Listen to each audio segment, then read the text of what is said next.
Cuando necesito comer, voy a tal iglesia y a mí me atiende. O cuando necesito ropa porque hubo una lluvia y no tuve que ponerme, fui a tal iglesia y me atendieron. Entonces, ¿qué pasa? Las personas que trabajaban en las iglesias, esos voluntarios, con los testimonios de estas personas, más la problemática que ellos estaban viendo, que no eran familias las que estaban atendiendo, dijeron, bueno, acá hay un tema diferente. No son familias en necesidad, sino que son personas solas.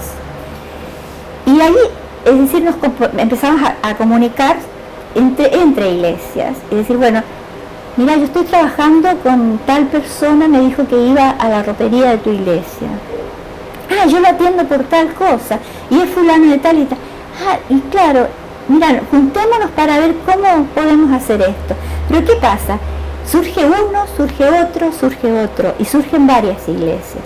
Entonces comienzan un núcleo de 8 iglesias a decir, bueno, vamos a empezar a aprender a tratar esta problemática, a ver qué es lo que es, qué pasa. Y entonces ahí ya en forma regular, en el 88, se empieza a reunir este grupo, que eran voluntarios, que eran la mayoría muchos profesionales y muchas asistentes sociales, que estaban un poco sobrepasadas por el tema, cómo ayudarse unos a otros. Entonces de ahí surge la necesidad de trabajar este tema en forma separada de cómo se trataba con familias dentro de las iglesias. Y bueno, y ahí empezó toda la tarea de armar el grupo, es decir, ¿para qué nos vamos a reunir? Bueno, ¿y cómo nos vamos a llamar? ¿Qué vamos a hacer? ¿Quiénes van a ser nuestros clientes, diríamos, ¿no? Y el tema surge porque estamos juntos. Bueno, estamos juntos porque nos preocupa esa persona que está sola en la calle, que algunos le llaman, es el borracho, es ese que no quiere trabajar, es ese loco, ¿no? Es decir, eran distintos términos que en la calle se le daba. Nosotros dijimos, bueno, pero esa es una persona concreta. ¿Qué hay algo similar en esa persona que nos pueda dar una pauta a cómo llamarlo? Entonces casi todos dijimos lo mismo. Nos vemos una persona cansada, que arrastra sus pies, que anda con un bolsito, buscando de iglesia en iglesia qué es lo que puede conseguir para sobrevivir. Claro, anda deambulando de un lado para otro. O sea, y ahí surgió el tema del deambulante.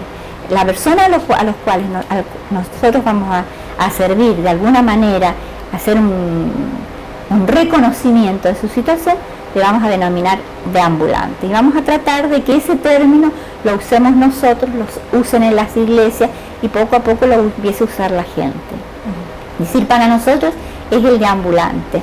En Estados Unidos es el que se le dicen los homeless, ¿no? Y en cada país por ahí le han dado un término diferente. Y en el caso del gobierno de la ciudad, ellos pues, cuando sacaron su programa para el deambulante nuestro, para ellos fue el programa de los sin techo. O sea, esa es la vinculación. Así fue. ¿Cuáles son las iglesias que componen el CIPAN, Silvia? Bueno, nosotros comenzamos 8 iglesias, pero posteriormente fuimos agregando, es decir, no agregando nosotros, sino que las iglesias cuando iban sabiendo de este grupo que estaba trabajando, se fueron afiliando a nosotros. Nosotros desde el 88 al 91 funcionamos simplemente como una red, no éramos todavía asociación civil. Es decir, los acuerdos que tomamos cuando empezamos a reunirnos, bueno, el primero fue decir cuál era el sujeto con el que trabajábamos, el deambulante. ¿Cómo íbamos a trabajar? Bueno, íbamos a trabajar en forma ecuménica. Por un lado, cristiana. Nosotros, en nuestro logo dice, el CIPAN es una respuesta cristiana a la problemática del deambulante. Es decir, nosotros nos reconocemos como cristianos, pero le agregamos lo ecuménico, porque hay dentro de nuestra institución iglesias católicas, anglicanas y metodistas. Es decir, por eso es el rasgo ecuménico. Por otro lado, nosotros trabajamos en el radio de la capital federal. O sea, por ahí tenemos esa diferencia. Hay personas que nos dicen, pero ustedes y en el resto del país, o aún en el resto de la capital, nosotros abarcamos el radio céntrico realmente, donde deambula la gente que está sin trabajo, con problemáticas. ¿Por qué? Porque la experiencia nos fue diciendo que más de 40 cuadras en el día no, es muy difícil caminar para ellos. Entonces, el radio de acción nuestra estaba alrededor de eso. Entonces, las iglesias que ingresaron al CIPAN están dentro de ese radio. Es decir, yo puedo, no sé, por ahí, alguna no la voy a nombrar porque en este momento me olvide, pero está la iglesia de Salvador, Santa Lucía, Montserrat, Socorro, Regina Martyrum, San Pedro Telmo, Santísimo Redentor, Nuestra Señora del Carmen, está Inmaculada de Belgrano, Inmaculada Centro también. Después tenemos el Comedor Madre Camila, el Comedor de las Esclavas, la Iglesia Metodista de Calle Corrientes, la Iglesia Anglicana de Calle 25 de Mayo. Están los hogares de Cáritas dentro del CIPAN, los hogares para deambulantes, ¿no? Están dentro del programa CIPAN. Decime, Silvia, ¿cómo son las características sociológicas de una persona sin techo? ¿En qué estado la encuentran ustedes cuando llega a ustedes? O por ahí podemos empezar por cómo llegan a ustedes y cuáles son los rasgos que ustedes notan en estas personas que primero hay que ayudar a definir, ¿no? La persona, el deambulante, llega a las iglesias por referencia de otro deambulante. No es fácil que llegue por otro medio. Por ahí cuando puede salir en una publicación algo, pero normalmente la vía de acceso al CIPAN es el boca a boca, ellos mismos lo comentan. Entonces, según el lugar donde lo haya encontrado, le va a decir, es la iglesia que está en tal lugar, o es esta que está en la otra, ¿no? Ese es el medio con que llegan la gente, hasta ahora ha llegado a nuestros lugares. Y la persona llega con diferentes historias, ¿no? Algo que a nosotros estos últimos tiempos nos hizo recapitular algunas cosas fue y que nos impulsó a sacar una pequeña publicación que hemos hecho en Cuadernillo, donde nosotros hablamos del deambulante. Es el cambio del perfil del deambulante que nosotros recibimos ahora y el deambulante que nosotros recibíamos en el año 88-89, que ha variado mucho.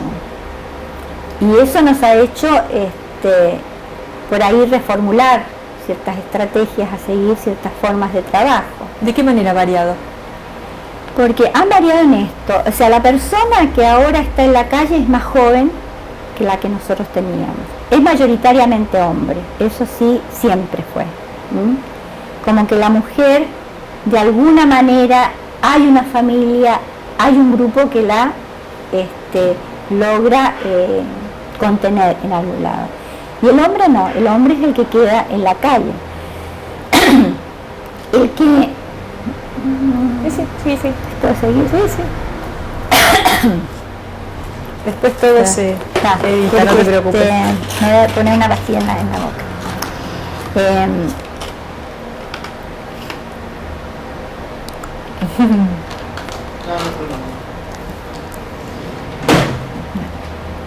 El hombre que llegaba a nosotros... ¿Retomo? Desde... Bueno, yo a ver, recién... retomamos un poquito. Claro. Sobre las mujeres que tienen más que la diferencia entre los deambulantes de antes y los de ahora. Empezar la frase de vuelta. Tenemos una diferencia entre los deambulantes que nosotros recibíamos en el 88 con el que recibimos ahora. Lo que no ha variado sería la variable sexo. La variable sexo sigue igual, que es mayoritariamente un 80-85% son varones, un 15% por ahí son mujeres, y en el caso de las mujeres la mayoría de ellas con rasgos psiquiátricos, ¿no? Eso sería respecto al sexo. Pero nos encontramos con también otras diferencias, es decir, la diferencia en la variable edad. Nosotros ahora nos encontramos con un promedio de edad más o menos de 40 a 45 años. En el año 88 eran un promedio de 55. En este momento la gente tiene un mayor nivel educativo, hasta estudios terciarios, universitarios.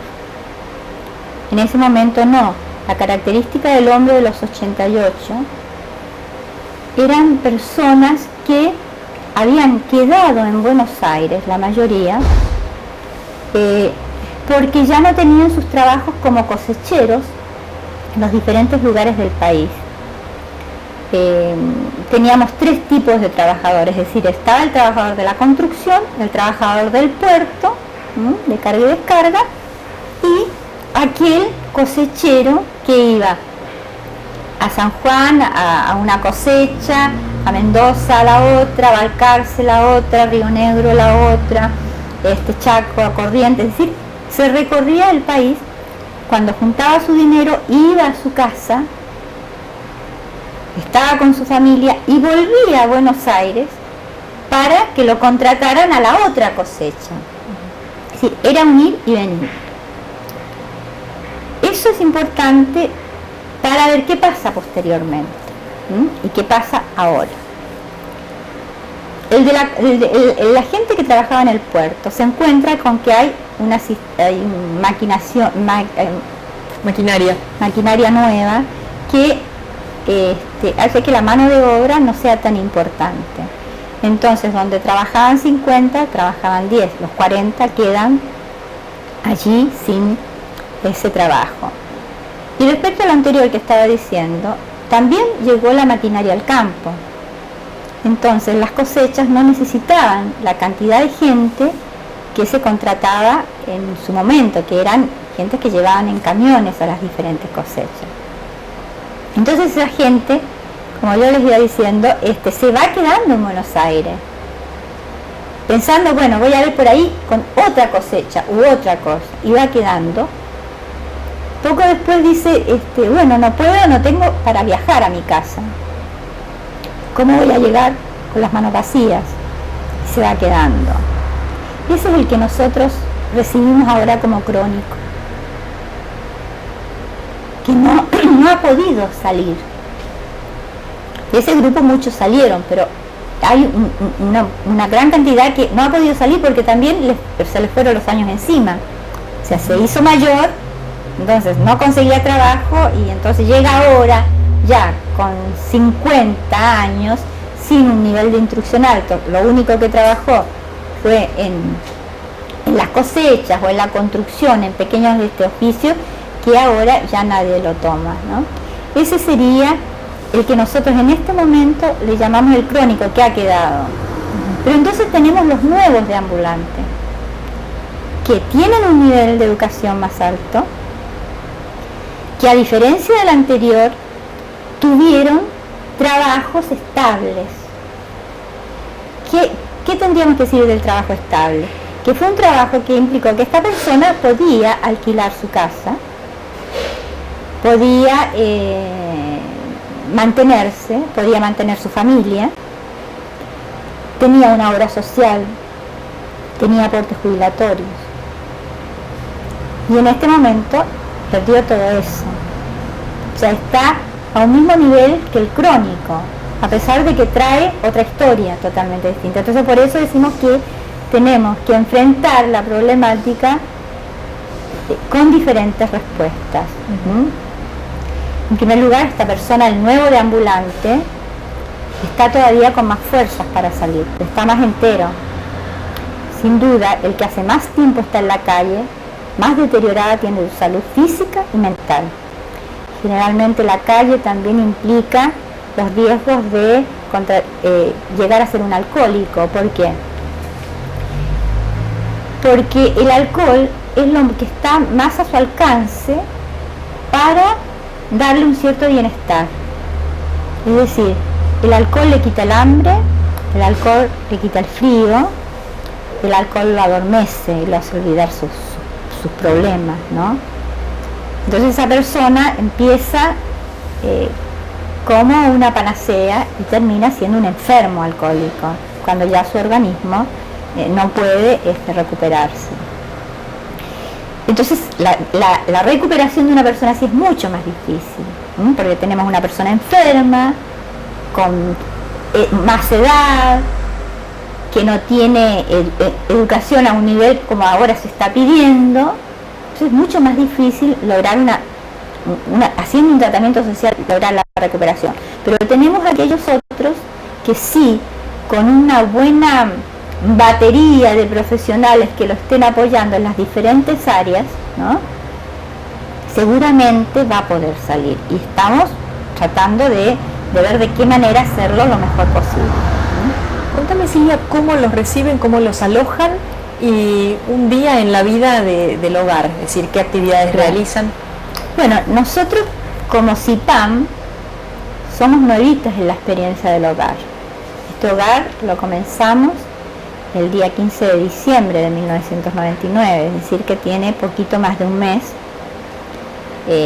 porque hemos firmado un convenio con el gobierno de la ciudad, con el área del programa Sin Techo, para gerenciar este hogar y poder aplicar en él nuestro tratamiento social integral para la persona sin techo o deambulante. Es decir, nosotros sabemos que una persona con una semana que se le dé un alojamiento o 15 días en un hogar de tránsito no sale. Es muy difícil que salga, a menos que sea una persona que haya tenido un programa muy accidental y puntual, bueno, le sirve esa semana. Pero lo normal, o sea, la normativa, no es así. Es decir, lo normal es que la persona necesita más tiempo. Porque si nosotros nos encontramos con una persona que está durmiendo en la calle, que se ha alejado de su familia, que no se está alimentando bien, que no está durmiendo bien, que por ahí al estar en la calle perdió sus documentos, que no tiene ropa para cambiarse, que no tiene dónde lavarse, dónde limpiarse y tiene que estar sucio, no es una persona que de la noche a la mañana, porque uno le da un alojamiento, va a hacer de golpe el cambio. Es decir, es todo paulatino. Entonces pensamos que cada persona tiene sus tiempos para la recuperación. Es decir, no podemos decir que una persona, bueno, les damos alojamiento por un mes para que salgan, le damos alojamiento por 15 días para que salgan, o le damos 2 meses para que... No. Es decir, eso está a criterio de los profesionales que vayan siguiendo el caso y la fuerza que vaya poniendo la otra persona. Es decir, si nosotros damos a una persona, le decimos, bueno, usted por 15 días puede estar acá en este alojamiento, puede tener su baño de agua caliente, puede comer todos los días, puede cenar, puede tomar su desayuno, tiene un asistente social para que lo oriente, puede lavar su ropa, hay una ropería para darle ropa, es decir, le vemos, tiene un problema de documento, bueno, vemos de derivarlo a los lugares donde pueda conseguir su documento, pero ¿qué hace usted mientras nosotros le damos esto? Y entonces es ahí como un convenio que se hace con la persona. Es decir, si esa persona está sin documento, nosotros decimos, bueno, le doy por una semana. En esta semana usted tiene que solucionar el problema del documento, de ir al registro civil, hacer su SUDENI. Si esa persona, o sea, con las orientaciones que uno le da, las derivaciones que uno le da, por ahí dice, sí, pero cuando me lo den me dijeron que me tengo que sacar una foto y yo no tengo plata para la foto. Bueno, nosotros le vamos a solucionar el problema de la foto. Entonces esa persona a la semana o antes ya viene con su tirita de que está haciendo la documentación, ya él puso esa parte de él. A la vez, dentro del hogar está cumpliendo las reglas internas. O sea, acá no se puede entrar con alcohol, no se puede entrar con armas de fuego, no se puede entrar drogado, se tienen que bañar todos los días, tienen que tener una buena relación con sus compañeros, cumplir los horarios que uno estipula para salir a buscar trabajo. Porque tampoco queremos que nadie se quede acá eternamente. Nosotros lo que queremos es dar lugar para que la persona se ponga un poquito mejor como para salir a buscar trabajo. Pero también tenemos algunas personas que entran por un problema de salud o entran por un problema de que están esperando el ingreso a un hogar de ancianos, o sea, por su edad. La persona anciana que está esperando el lugar en un hogar municipal puede quedarse durante el día acá. O sea, funciona para ellos como un hogar de día, pero no lo vamos a mandar a la calle.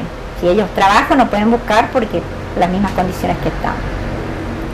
Y el otro grupo que se puede quedar es aquel que está por un problema de salud. Hay personas que están siguiendo un tratamiento estricto, o sea que mientras salen del tratamiento están acá. Después, cuando ya se les da el alta médica, vamos viendo, bueno, cómo esa persona también tiene su alta acá. ¿Y quiénes son los profesionales que trabajan y cómo trabajan durante el día con las personas que viven acá? Nosotros acá todavía no hemos formado totalmente el equipo profesional. De todos modos, o sea, tenemos la promesa del gobierno de la ciudad ponernos un equipo de salud, o sea, un médico, un psicólogo y un asistente social. Nosotros ahora nos estamos manejando con los mismos profesionales y voluntarios que siempre trabajó el CIPAM. Es decir, somos asistentes sociales de las distintas iglesias que de alguna manera estamos haciendo el seguimiento de las personas que están acá, porque ese es un tema que yo me olvidé comentar. Cuando nosotros empezamos con un listado de 2.600 personas más o menos en la calle, que estaban siendo atendidas en las diferentes iglesias que participaban del CIPAM, que yo hablé que eran más o menos 8. Ahora que más o menos estamos en las 30, tenemos un listado de 12.700, o sea que hubo un aumento. Pero este listado tiene una particularidad. En cada iglesia hay un servicio social. Ese servicio social se hace cargo del seguimiento de una cantidad de personas. Es decir, nosotros tenemos personas que están atendidas por el servicio social de la iglesia metodista. Tenemos personas que están atendidas por el servicio... un segundo. Me estoy volviendo loca con la mosca. Sí. ¿Ah? Bueno, entonces lo que por ahí podemos retomar es que ustedes tienen un servicio social de asistencia personalizada. ¿Querés decirlo eso? Bueno, en todas las iglesias que están dentro del CIPAM hay un servicio social que llevan a cabo los seguimientos de las personas de ambulantes que están dentro de nuestro programa. Entonces eso significa que hay personas que por más que estén acá en este hogar, el servicio social lo va a seguir según donde estén anotados en el listado que nosotros tenemos. Es decir, si yo tengo alojada acá una persona que según la ficha que nosotros tenemos, su servicio social está en la Iglesia del Salvador, la asistente social de la Iglesia del Salvador es la que va a hacer el seguimiento y me va a ir diciendo, mira Silvia, a esta persona le puedes dar 15 días más porque todavía estoy viendo cómo sale de esto, o sea, va informando lo que va pasando. Porque a nosotros lo que nos interesa es que en el periodo que nosotros ayudamos a la gente, estamos con ellos, les sirva para poder después seguir solos. Es decir, no tenemos interés en que la gente se eternice con nosotros. La idea es poder ayudarlos a que caminen solos, ¿no? Y dentro de este hogar en particular, ¿qué actividades realizan la gente durante el día? Bueno, en este momento todavía actividades en sí las tenemos todas programadas, porque si estoy hablando de 15 días que inauguramos, se puede decir que un mes que inauguramos, se puede decir que nos estamos conociendo estamos viendo cuáles son los grupos que tenemos. Es decir, yo en un momento estuve hablando de grupos que están por un problema de enfermedad, grupos que están por un problema de edad para entrar a un hogar de ancianos, y personas que están por un problema laboral. En ese caso, es decir, a nosotros nos interesa más que nada que la gente salga a buscar trabajo. Para eso tenemos un servicio de empleo y ayudamos a buscar trabajo, porque lo esencial es la independencia para las personas. Acá la idea, o sea, lo que tenemos sí programado es tener distintos talleres. Acá tenemos los espacios y todos para realizar distintos talleres que por ahí tienen distintos objetivos. Por ahí puede haber talleres de integración para que ellos comiencen a encontrarse con otros. Aquí en los hogares, dentro del tratamiento integral que nosotros de siempre hablamos, la primera etapa es una etapa de integración social. La gente cuando está en la calle va perdiendo hábitos. Entonces va aprendiendo hábitos de cómo relacionarse con los demás, como que desaprende todo lo que aprendió de chico, de joven, en el trabajo, donde estudiaba. Entonces la primera es eso, porque una de las cosas que nosotros tuvimos que replantearnos cuando empezamos a trabajar era que nosotros muy cándidamente, lo primero que hacíamos a la gente, bueno, hay que mandarla a trabajar porque dándole un trabajo va a salir. ¿Qué pasaba? Esa persona, nosotros le dábamos un trabajo, decíamos, bueno, vaya a tal lugar, en tal horario, tal día, a entrevistarse con tal persona. Nos encontrábamos después que esa persona no había ido. Cuando volvía a nosotros nos decía, sí, yo fui el otro día, a tal hora. Es decir, como que no hay ese aprendizaje, bueno, la responsabilidad de un horario, de hacer cosas. Entonces nos dimos cuenta, no, primero tiene que haber una etapa en que vamos viendo cómo la persona va respondiendo a las responsabilidades pequeñas que uno le va dando. Cuando esa persona ya va respondiendo, ya se va saliendo a integrar con otros y todo, posiblemente ya pase a la etapa, bueno, de buscar el trabajo. Y esos talleres son los que están programados para hacer. Talleres, también la idea es volver por ahí, también llegar a un microemprendimiento, pero también son etapas. Diríamos que primero es la formación de los grupos, ¿no? De ver con qué contamos, con qué personas contamos. También tenemos que pensar que esto no deja de ser una situación transitoria. Es decir, hay personas que se van a ir antes, unas se van a ir después. Tampoco podemos hacer grupos a largo plazo, sino más bien actividades donde se pueda ir sumando gente y restando gente, sin que la actividad del taller en sí sufra. ¿Trabajan, por ejemplo, con voluntarios ustedes que les ayuden? Bueno, el fuerte de nosotros es el voluntariado, es decir, nosotros somos una ONG. Como ONG, el fuerte de las ONG es el voluntariado. Nosotros tenemos muchos voluntarios que están trabajando en cada iglesia que participa del CIPAN. Seguramente por primera vez vamos a tener voluntarios específicos del CIPAN aquí en este hogar, porque es el primer emprendimiento que tenemos nosotros como ONG, porque hasta ahora hemos estado coordinando el trabajo que hacen las distintas iglesias que participan del CIPAN con el de ambulante. Es decir, porque la idea es de compartir los recursos. Ninguna iglesia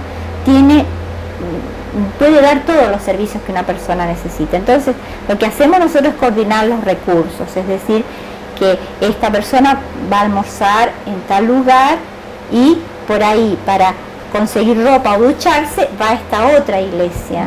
Es decir, que los recursos materiales también provienen de las iglesias del CIPAN. Las iglesias del CIPAN. Es decir, hasta ahora nos hemos manejado prácticamente así. No hemos hecho nunca una promoción hacia afuera del CIPAN para conseguir fondos para nuestros trabajos, ¿no? Nosotros hemos evaluado esto en la comisión directiva, evaluadores de afuera también nos han ayudado y hemos visto que ha sido una falencia nuestra. Lo que pasa es que hemos estado tan abocados al trabajo en sí, al poder lograr saber quiénes somos, qué es lo que hacemos y colaborar con las iglesias que están trabajando y ver qué hacemos con el deambulante, que por ahí no nos hemos puesto a pensar detenidamente en decir, bueno, nosotros tenemos que buscar gente que nos apoye para hacer este trabajo. Quizás yo creo que puede ser un poquito cuando nosotros iniciamos el trabajo, en el año 88, y comentábamos en muchos ámbitos lo que pensábamos hacer, lo que estábamos empezando a hacer, nos encontrábamos con una respuesta como diciendo, pero ese no es un problema. El problema son los niños o las mujeres, pero el adulto, ese es gente que no quiere trabajar o que es alcohólica, es decir, que gente de mala vida, es decir, no, están así porque quieren, y cómo ustedes van a hacer toda una organización para ayudarlos. Prejuicio, ¿no? Hubo un gran prejuicio al comienzo, y yo creo que eso un poquito nos marcó a que dijéramos, bueno, vamos a tratar de salir adelante como podamos, porque nosotros vemos que es un problema. Y a los 10 años, cuando cumplimos en el 98, a los 10 años, nos dimos cuenta que no habíamos estado equivocados, porque los programas para los sin techo en todo el mundo empezaron a ser conocidos, y el programa de los hombres en Estados Unidos, hasta las películas aparecen, y entonces como acá la gente empezó a decir, es verdad, esto que nos decían de Zipán, que había adultos en la calle, que no solamente eran chicos, había adultos en la calle que tenían tal problemática, es verdad, y más ahora que empezaron a entrar los nuevos deambulantes. Entonces ahí mucha gente se está viendo reflejada. Pero si esta persona siempre trabajó en el banco, tenía un comercio, ¿cómo va a estar en la calle? Entonces si le pasó a esa persona, por ahí no será que me pase a mí, a mi hermano, a alguien. Entonces bueno, esto hay que verlo. Y nos ayudó mucho que el gobierno de la ciudad sacara su programa Los Sin Techo, porque entonces ahí hubo ya un reconocimiento mayor, ya gubernamental, que esa era la otra meta que nosotros teníamos, que la